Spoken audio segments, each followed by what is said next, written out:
नमस्कार, खबर मंत्र की विशेष बुलेटिन में आपका स्वागत है।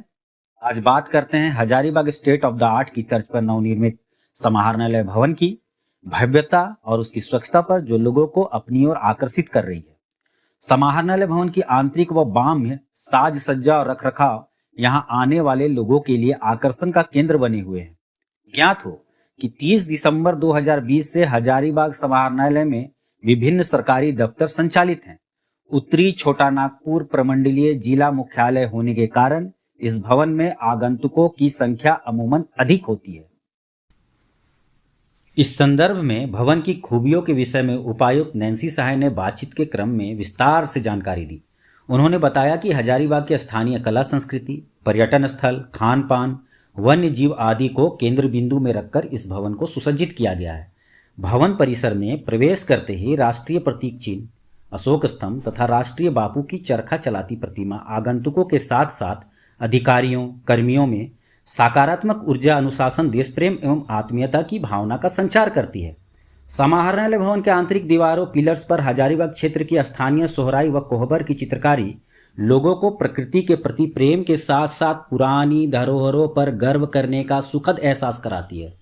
महिला सशक्तिकरण एवं स्वरोजगार से जोड़ने के निमित्त स्वयं सहायता समूह की ग्रामीण महिलाओं को परिसर में कैंटीन व प्लास मार्ट मुहैया कराया गया है, जिसमें कैंटीन संचालन से लगभग 6,000 एवं प्लास मार्ट से 3,000 रुपये प्रतिदिन की आमदनी समूह की ग्रामीण महिलाओं को होती है।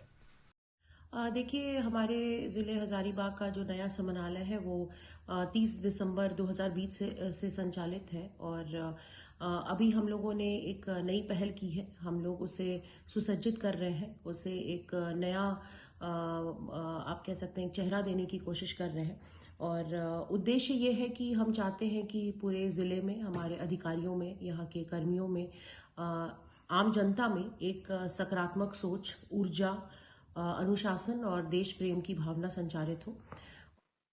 जिला संपर्क टीम में जनसंपर्क अधिकारी पंचानंद उरांव एवं सहायक जनसंपर्क पदाधिकारी परिमल कुमार द्वारा भवन के तीनों मंजिल के लॉबी एरिया में हजारीबाग जिले की विशेषता को दर्शाती फोटो फ्रेम लगाई गई है, जिसमें यहाँ के वन्य जीव, खान पान, कला संस्कृति, झील झरने, पर्यटन स्थल तथा सरकार की कल्याणकारी योजनाओं से संबंधित जानकारियां दी गई है।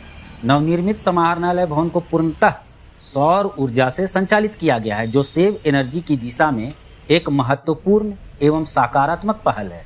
जन सुविधा को ध्यान में रखते हुए प्रत्येक मंजिल पर वेटिंग चेयर, कार्यालय की मार्गदर्शिका, शुद्ध पेयजल, शौचालय उपलब्ध है। इस भवन के माध्यम से सूचना, जानकारी तथा संस्कृति का समावेश करने का प्रयास भी किया गया है। ये जब से समाहरणालय नया बना है तब से ये जगह में बहुत सारा लोगों का फुटफॉल होता है यहाँ पे। तो हम लोग की सोच थी कि दीवार खाली खाली लगता था, तो हम लोगों ने उपायुक्त से विमर्श करने के बाद में उनको डिस्कस करने के बाद में हम लोगों ने सोचा कि क्यों ना ये समाहरणालय को थोड़ा सा सुंदरीकरण किया जाए। लोग यहाँ पर आते हैं, दूर दराज से आते हैं, गांव देहात से आते हैं या फिर कई डेलीगेट्स आते हैं। तो लोग यहाँ पे, यहाँ की जो सभ्यता है, संस्कृति है, यहाँ का पर्यावरण है, यहाँ का जो पर्यटन स्थल है, उसको क्यों न प्रदर्शित करने का विचार आया। इस संदर्भ में हम लोग यही किया कि मतलब बहुत सारे अच्छे अच्छे फ़ोटो कलेक्शन किया। उसके बाद में जो समाहरणालय का कॉरिडोर है उसमें यहाँ के पर्यटक स्थल हो गए, यहाँ के वन्यजीव हो गए, यहाँ के जो खान पान है, लोगों के जीवन शैली, उसको प्रदर्शित करने के लिए फोटो का फ्रेम बनाया। उसके बाद में यहाँ पे लगाया।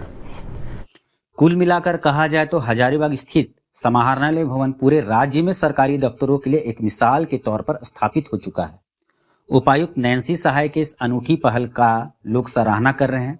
यदि राज्य के सभी प्रमंडलीय व जिला मुख्यालय स्थित सरकारी कार्यालय हजारीबाग के इस समाहरणालय भवन को देखकर इसका अनुसरण करे या इसी तर्ज पर सरकारी दफ्तरों की साज सज्जा, स्वच्छता व रख रखाव पर ध्यान दिया जाए तो झारखंड राज्य पूरे देश में एक उदाहरण प्रस्तुत करेगा। खबर मंत्र से रवि शर्मा की रिपोर्ट।